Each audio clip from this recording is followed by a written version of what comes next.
Ma lo sai a cosa vai davvero incontro se non ti soffermi sul progetto?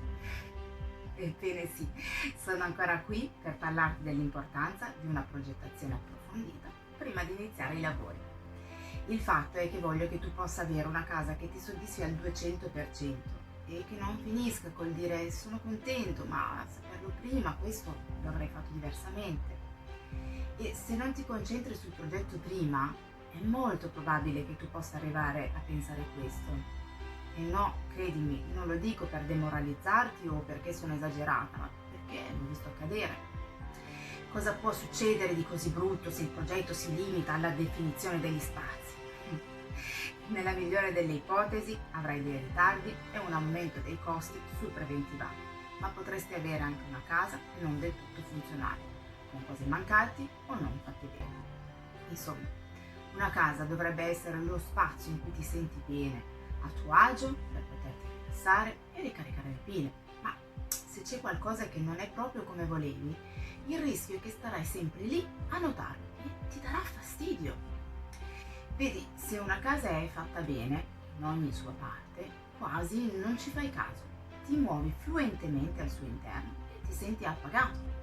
Se invece c'è qualcosa che non è proprio cucito su di te o è stata fatta in maniera raffazzonata perché è stata una variazione in corso d'opera, ti cadrà sempre l'occhio lì, sempre.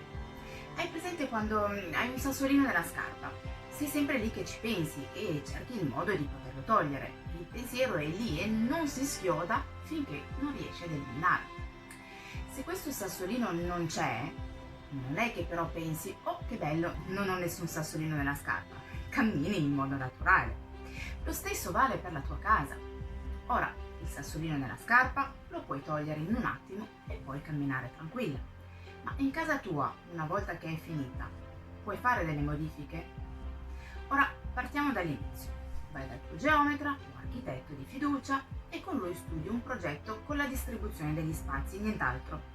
Poi vai da un'impresa edile e ti fai fare un preventivo. Che cosa succederà? Come può farlo? Allora, riuscirà certamente a calcolare tempo e materiale che gli servono per demolire alcuni muri e per costruirne altri, ma per il resto, finiture e materiali, tracce per idraulico e elettricista, lo farà più o meno in base all'esperienza, mettendoti un prezzo medio-alto per materiali e finiture. Ti presenterà il preventivo, supponiamo che il prezzo possa andare bene, firmerete il contratto e poi via, si parte per i lavori. Su materiali e finiture non mi soffermo troppo. Abbiamo già visto che non potrai avere troppa scelta perché loro non sono certo dei fornitori e quindi non hanno in magazzino molti esempi. Abbiamo altresì visto che non avrai idea del valore di ciò che ti metteranno in casa. Tu li pagherai come prima scelta, ma potrebbero in realtà essere dei residui di magazzino e non credo che questo sia davvero ciò che vuoi. Per quanto riguarda gli impianti, prendiamo ad esempio il riscaldamento. Se non dici nulla, verrà fatto un preventivo su un impianto classico con i radiatori. Però mettiamo che ad un certo punto pensi che potrebbe stare meglio un impianto a pavimento. Che succederà? Lo dirai al tuo tecnico che avviserà l'impresa, tu fai il problema, no? Se sei proprio all'inizio dei lavori, ti manderanno un preventivo facilmente maggiorato, che la lavorazione richiede materiali e manodopera differenti, e tu non potrai che accettare, a meno di non rinunciare, e il conto facilmente lieviterà. Se però te ne accorgi quando è tardi, è possibile che l'impresa sia pronta a posare l'impianto preventivato e quindi, oltre all'aumento dei prezzi, avrai anche un ritardo dei lavori. Palese, dovranno fermarsi per farti il preventivo e aspettare che tu accetti e, nel caso, ordinare il materiale corretto. Ora, questo vale per ogni piccola o grande variazione che potresti chiedere in corso d'opera. Devi sapere però che, ammesso che per pura fortuna l'impresa non debba aumentare i costi, se la modifica che chiedi cambia il progetto iniziale, dovrai pagare il geometra o l'architetto che dovrà portare della documentazione specifica per comunicare ogni rettifica al comune.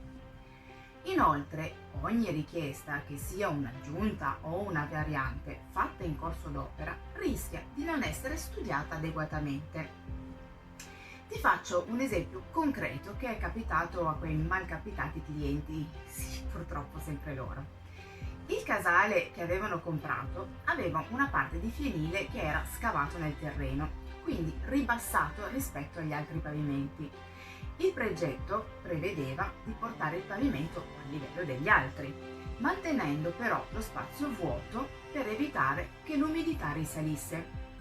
Questo ha creato una sorta di cantinetta, assolutamente non vivibile a causa della scarsa altezza. Però il cliente ha richiesto che fosse messo una botola per permettergli comunque di poterci eventualmente mettere qualcosa. Detto fatto, non era una cosa complicata, non ha portato ritardi, non più di quelli che già c'erano, e forse nemmeno un aumento dei prezzi.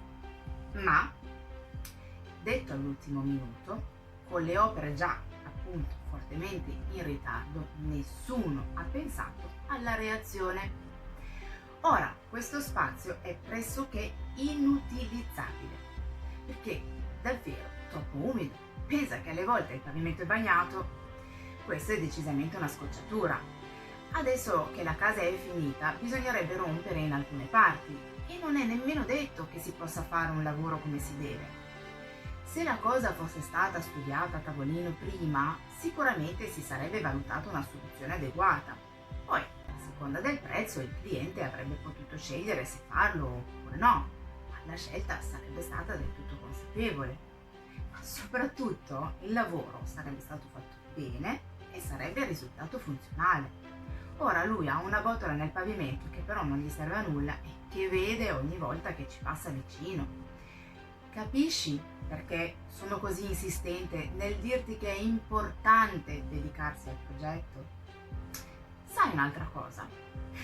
Questa cosa del progetto la puoi usare per capire se il tecnico che stai scegliendo è quello giusto per te.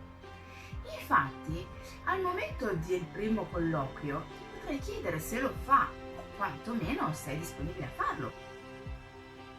Se accetterà di buon grado, meglio ancora, se è sua prassi, potrebbe davvero essere la persona giusta. Al contrario, se ti dovesse dire che non serve, che è meglio partire subito coi lavori e poi con calma vedere le varie cose, permettimi di dirti di scappare a gambe levate. Non rischiare di arrivare alla fine della tua ristrutturazione esausta a causa di ritardi e di aumento dei costi. E soprattutto con una casa non del tutto funzionale. Vuoi saperne di più? Resta aggiornata iscrivendoti al mio canale se non l'hai ancora fatto.